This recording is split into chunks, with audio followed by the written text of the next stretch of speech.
Hello humans, Master Dinnerflex here, bringing you low quality content you deserve, and today I'll be going over a deck. Not just any deck. A deck so powerful I didn't feel it was okay to just show you immediately. A deck with such an a deck that is so comical that some might call it divine. Now, before we get into it, I wanted to hide the deck from you, so I decided to bring up one of my old thumbnails. And, man, I miss this world. I think it's on my old computer. I actually really like this thumbnail. I don't know what I'll do if I play Minecraft again. I don't know if I want to upload it. I might. One of my Minecraft videos actually did very well on this channel in comparison to what I normally do. So, that is what it is. But, I was thinking maybe for the 1,000 subscriber goal, I could eat an entire sandwich in a video. Doesn't that sound insane? I'll call it the Yu-Gi-Oh! Digestion series. I think that's the goal. I think that's what we're going to do. I think that's going to be a win condition. That's what we're going to do to get to 1,000 subscribers. I'm going to incentivize you with a sandwich. So, I've been stalling long enough. This will probably be long enough of you watching this video that the algorithm will push this. So, get baited, nerds. Time for to show you the best deck ever created. This is what I like to call the Divine Comedy. Now, most of you might not know where the comedy comes from. That is simply the case that this deck is so, it's interesting. So let's just get into the deck profile. We got triple dog, triple pig, triple fingernails, triple dude, triple chicken, triple girl, double horse, one dog two, and then one barbar. That's a lot of Burning Abyss names, as you can tell. Well, first off, this is 60 cards, the optimal number for a mill deck. And in 60 cards, you want to play as many names as possible, but you might be asking, okay, why these specific names? So, the first three are so obvious, and Libic is also kind of, like, I would definitely play three of this, just because it is an extender in many of those scenarios. And if you draw Seer, it means you don't have to bother with Graph, and you can, like, save the Graph mill for another summon you might want. So that's that. And then Farfall, also pretty obvious. This one's, I guess, the first kind of weird choice at 3. Alich. So the thing is, I was playing 2 Alich, 2 Tour Guide, but I noticed this deck was a real sausage fest. And I don't feel like that's a work environment I want, so I included 3 Alich, 3 Tour Guide, and 2 Lilith. This is an all-inclusive workspace, so I'm just maxing out on all the women. And then 2 Calcab. Yeah, I mean, you know what it does. Dog 2 is where it gets kind of weird as well, because, like I was saying, in the deck I stole from Farfa, Kagna doesn't send anything good. Good and Evil isn't good unless you're searching a spell or trap, but all the spells and traps are just kind of terrible. Fire Lake in pretty much every scenario is just a far worse torrential. It doesn't even matter that it's searchable and recyclable because you only need to resolve it once. There's no reason to loop Fire Lake. There's no gain in doing that. So, yeah, Kagna. But what spell and trap would I be playing? Probably the most forgettable Burning Abyss card, the Traveler in the Burning Abyss. This card's effect, most of you might not even know what this card does. It says, Target any number of Burning Abyss monsters sent to your graveyard this turn and just special summon all of them in defense. The only thing I ever really revived with this is Dante. Because, like, let's say you activate Beatrice, detach Dante, send Farfa. There's no gain in summoning the Farfa, so just revive Dante. And that's what this card just ultimately does. Because if it was sent to the grave that turn, that means those Burning Abyss have already used their effects. So this is just Call the Haunted for Dante. So, I mean, I guess it's better than the rest of them. Fire Lake's awful, Good and Evil doesn't have enough good search targets, and Terminus is unplayable. I'd like to forget that card exists. So that's the reason for Dog 2, and then Barbar, he burns. He's also a big boy. Look at that ball. And then we got triple Rhino Warrior. So this is also pretty obvious. But something I will say is I've noticed whenever I use Tour Guide, I never summon Rhino. I'd rather mill Rhino than, like, use Graph with Rhino. Because if there's, like, the main specific scenario is if you normal Tour Guide and special Rhino, and they clear, if they clear Tour Guide, that's still a BA name, so you can keep going, but if they clear Tour Guide, you still have a Rhino. You're effectively summoning the 2 last warriors instead of 1, but you might say, well, they could just remove the Burning Abyss, but there's also the thing where, if you use Rhino to get to Graph, you can't chain block the Graph depending on what you mill. Like, let's say you Dante, detach Graph, mill 3, and one's an Alich. If you detached Rhino, Rhino is going to send in that chain that can be blocked by Alich, but Graph no longer has anything to chain block it. So I just... This card I effectively only want to mill. Or if I just have it in hand, I'll make a BA that way, or a Dante that way. But definitely, you shouldn't be summoning this off of Tour Guide, if you're trying to do the cool stuff. And in 3 Tour Guide, yes, I do agree with the theory that, that Tour Guide isn't a good starter at all. It's really just the best follow-up, or if your hand just has so many BAs, that's when this is really good, because you can just throw Dantes at them, and then Tour Guide's going to resolve. But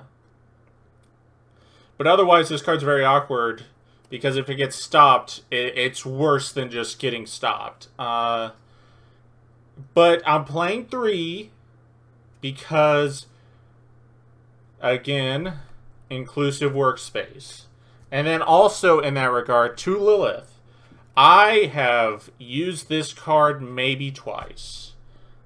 The times that I search this are when it's a really grindy game state against a floodgate kind of situation, like a Winda or a Tikaboo. And then Lilith in those scenarios can get like Dinomischus. And so in theory I should cut this down entirely and just remove it from the deck, but inclusive workspace, and also she's just my emotional support monster card, and I feel like instead of playing 1 like I was originally, I started playing 2. So this card was really bad. I should have cut it, but instead of cutting it, I bumped it up to 2. Then we got Double Malicious for the obvious Destiny Hero engine. I'm playing 1 Dasher because I own an Ultimate Rare. And then Denier, which is actually just Malicious too. Now, I'm playing the Fusion Destiny engine over the Dragoon package because I don't ever want to tell Dante, hey, I just got back from the office. They're telling you can only mill 1. Like, I'm never telling Dante that. He's going to mill 3. If he doesn't mill 3, then why is he even in the deck? And then, like, if you mill one of your pieces of Fusion Destiny, it's like, oh no, I milled a Malicious, whatever shall I do? Like, obviously these are infinitely better mill targets because they all of these guys have graveyard effects. But not only that, Fusion Destiny's just a lot better of a fusion spell card because this doesn't have to be the only thing you do, it just has to be the last thing you do. And then finally, 3 Ash Blossoms, specifically the alternate art, because if I play the original art, it's less funny. But this card, this card I have only ever drawn as my 6th card. It has only ever been the 6th card in my hand going second. But to be fair, as long as you're just playing 3 Ash and 3 Imperm, you have a 50-50 chance of drawing a hand trap. 50% you draw it, 50% you don't, because 1 in every 10 cards is a hand trap. So it's a 100% chance that you are playing hand traps in the deck. So keep that in mind. Then we got Triple Fusion Destiny. This card is actually just so broken. I really hope people understand that this card doesn't need to be played in Heroes, like, at all. Because the fusion monster you summon, it's literally just Pankratops every turn. Like, I actually, this card's just so good. Foolish Burial, it's another anything. It's literally Rhoda, except summon it instead. Then we got Triple Necro Fusion. This is not a meme. Farva may have found something with this, because it's actually just the old beginning of the end theory. So, back in the day, Burning Abyss played beginning of the end in some specific deck lists, like around 2016, because there were a lot of BA names that stopped having value over the course of the duel. So you just activate beginning of the end, draw 3 cards that could be outs, that could be extenders, that could be hand traps, they could be all kinds of things. And the only thing you're actually doing is removing names you weren't using at all. So that was really, really strong. But then Necro Fusion comes along, and this card is actually both beginning of the end that you were trying to use that for, except you can activate this way earlier, and it's a guaranteed offensive pressure where beginning of the end was just kind of more of what you already had. So beginning of the end, let me just pull it up. I think most of you know what it does. Beginning of the end. This card says if you have 7 or more dark monsters in your graveyard, banish 5 of them and draw 3 cards. Pretty powerful effect. It's actually limited in the OCG because of dangers, but very powerful. Like mid to late game, just hard power spell. But this is exceptionally slow, even in Burning Abyss, because that's a lot of mills you're banking on going through. But with Necro Fusion, it's just 3 of any different name, which is actually very easy when Graph guarantees using 2 to 3 different names. Like, this card is so easy to activate, and when you're summoning Dante Pilgrim, this card's so insane. Like, discarding any value Burning Abyss, draws a card, and then gets a thing, so it's always a +1 there. This guy's untargetable, and even when they out him, you take a card out of their hand. Like, this is in 2800 as well. Like, this is so offensive. It generates a lot of pluses, and it's just a really difficult thing to manage with, that Necro Fusion is actually just might be good in Burning Abyss. That being said, though, you don't need to play like 2 to 3 of this guy. You can just play the one same target you would for Beatrice, because, like, as soon as you summon this, like, it is, like, you're pretty much in the driver's seat once you summon this. So it really doesn't, you really don't need to play more than one. And if it gets outed and you want to summon it again, it's the original Dante can put it back in your extra. So it actually just doesn't matter. Triple trap trick, it's 3 of any of the traps I play except the last one. Dino-Miscus, obvious. Torrential, better than Fire Lake. Imperm, another hand trap. This puts us to 100% chance of winning going second. Trust me. Fiend Grieving, it's a trap and a spell, so very good. And in one Traveler, I've already explained this. For the side deck, there are a bunch of cards in here. They all have card effects, so keep that in mind. For the extra, Triple Dante, you could play 2. I have never summoned the third one. Oh, wait, actually I have summoned the third one. But you can get away with only playing 2, but you gotta keep in mind, this is the Divine Comedy. This isn't the Divine Dante. This isn't the Dante Comedy. So, you want to play 3. That doesn't make any goddamn sense. Downer Magician for Zeus material, and Zeus material for Zeus, and this is Zeus.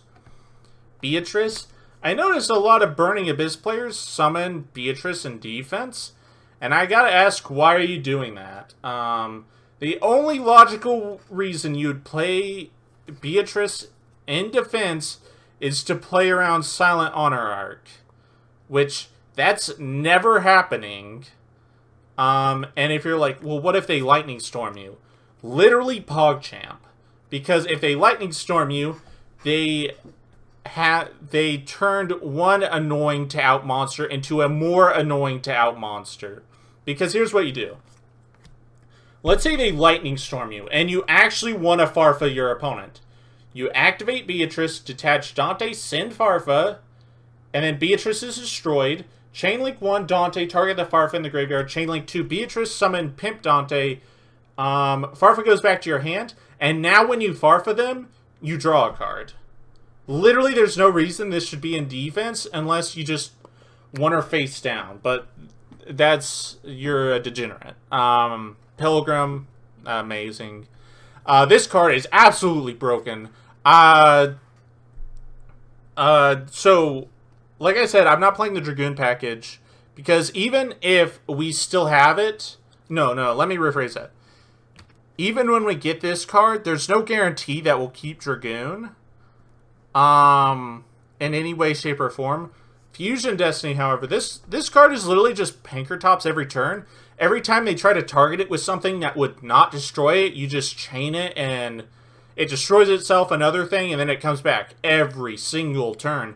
And since it clears itself off the field, you can clear this, summon your BAs, and then it comes back to BA Disruption or a proactive removal on whoever's turn it is. Like, actually, this card is just so insane. Not even to mention the attack reduction effect means it gets to beat over more things than you think it does. Actually insane. This card's absolutely nuts. Cherubini, I think I may have summoned once. Verte Anaconda, important. IP is also important, because if you get to the Dante combo, but you don't get Fusion Destiny, you'll make this. But if you already have Fusion Destiny, you'll make this instead. And it makes a much, much better board, because you'll have Beatrice, Phoenix, and then the 2 Destiny heroes you summon from the Fusion Destiny, IP can link off into Apollousa. So, like, a way, way better board. Then we got Phoenix, Unicorn, and Access to win the game, and then, like I said, Apollousa.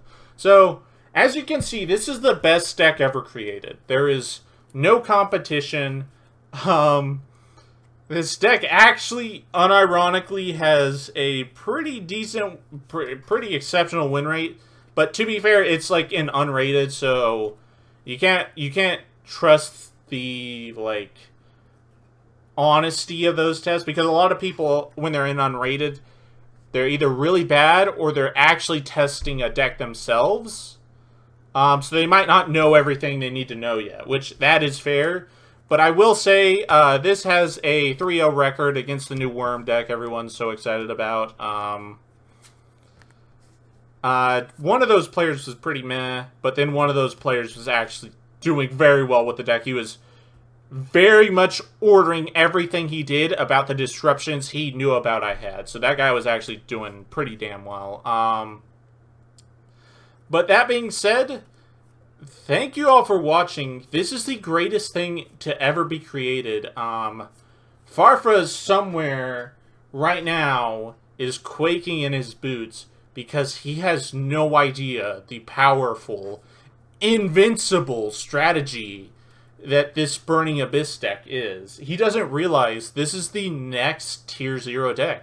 There's nothing he can do about it. And since we're playing 6 hand traps, we get to win the dice roll every single time against Drytron.